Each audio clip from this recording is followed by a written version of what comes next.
Guys, I can't really sleep. So, dito sa crew mess, may nakita akong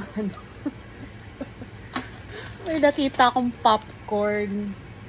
Alam mo yung ilalagay mo sa microwave tapos magpa-pop lang yung popcorn. Let's go, guys. We can do it.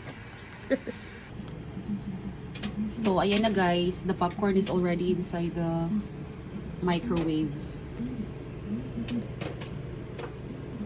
Nasa baba yung ano eh. So, there you go guys. I think it's ready na.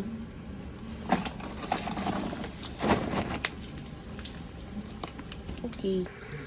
So, ito na guys. Ready na siya. Let's try to open.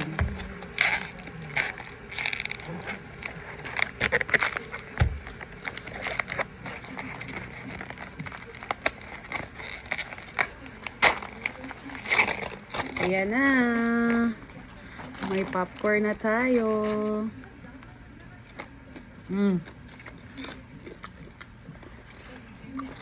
Diba?